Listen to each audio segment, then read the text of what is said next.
Hi, everyone. Glenn here, talking with Jim Kimball from SUNY Geneseo, music historian there, and helping us to understand a couple of the key characters that are bubbling up out of this research that'll end up in the folk opera that tells this vital story, okay, of a family that created its first commercial winery in the state of New York, but also a family that was deeply involved in many of the causes of the time, abolition, women's rights, and eventually, the son Harlan signing up as a soldier, okay, in the Union Army. So we have some basic facts about Harlan's life, but it's not like we have a diary that we can get into his inner thoughts or anything like that. So in terms of trying to understand who Harlan was, okay, if we could place him maybe in the context of other folks that were doing the things that he was doing, I think that would be helpful. So Harlan signs up as a musician in the 33rd Regiment, I believe, which later gets turned into the 49th. It gets absorbed by the 49th. But what would the soldier duties be of a person who signs up as a musician in a Union regiment? He would certainly have both formal duties as well as camp recreation. He figured he played music, and we don't know what instrument. As a company musician, it could be fife, drum, or bugle. Mm-hmm. But they did spend time in camp just enjoying life. Yeah. Maybe he played other things. We have lots of depictions of soldiers in camp in the Civil War playing other instruments, fiddle, banjos, and whatnot, doing entertainments, or just playing for the fun of it. If he played fife, he may well have played flute as well. These we don't know. And was he just the company musician? When they got to Elmira, they met the Elmira Cornet Band. In fact, there were two bands out of Elmira, bands with 12, 15 musicians headed up by cornets, the old over-the-shoulder type from the Civil War years, that accompanied the battalion and played equally for recreation and for formal events. Oh, we have an inspection, we have a parade, spending some time maybe in cities where there's a significant population to listen to them. But then the company musicians especially have the duties of playing the equivalent of Wake Up, Time for Dinner, a version of taps, not the taps that we know, but an older tune, things that time to put the lights out. So he would have played those. They may have played on the march, fife and drum. Bugles, of course, were wonderful for signaling. So it could be signals on the battlefield as well. Oh, this is where we're going. This is what direction we're doing, and things like that. Yeah, to advance or retreat, or those kind of signals. We have both some music and diaries.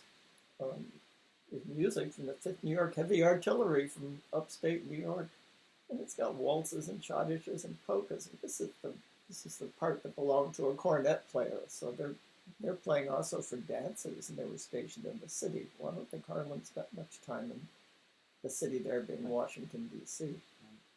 They accompanied Lincoln out to his Gettysburg Address, along with the Marine Band. But other musicians, we have diaries of a musician from Interlaken. It's called Farmer back then.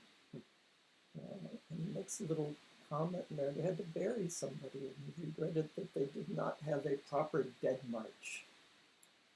So this is part of the repertoire of musicians, is playing music for that. For funerals, right? For funerals, for burials, for maybe a little procession. And certainly part of the musician duties in the military in general, maybe down to contemporary times, is graves registration. and helping with wounded and stretchers and things like that. As the war went on, increasingly they took the instruments away and gave people the guns to fight, but he seems to have been classed as a musician through his whole career. Maybe he had to play a dead march. Maybe he had to help with some stretchers. Do we have the specific tunes that would have been used for a dead march? Well, as I say, the diary in Interlake, and he laments that we did not have a proper dead march. Right, right. In the music of the 5th New York Heavy Artillery, there are, I think, 3 dead marches. Okay. That are in there. There's also the quick steps, and slow march versus quick steps that might be appropriate for singing. And in some cases, there's hymn tunes in those collections. Rather common in the Civil War era were little pocket books. Some had ballads, some had love songs, some had political songs, but some had hymns. Nearer, my God, to thee was there. It was always in the soldier's hymn book for a long time. What's fascinating is to see how the soldier musician here was involved with both the practical parts of the battlefield, from that signaling in the battlefield to maybe pulling wounded soldiers off the battlefield and bringing them into the field hospitals. But I find it especially interesting the connections between tunes that were meant for marching and tunes that were meant for dancing, 2 things that soldiers did with their feet. Right. Okay.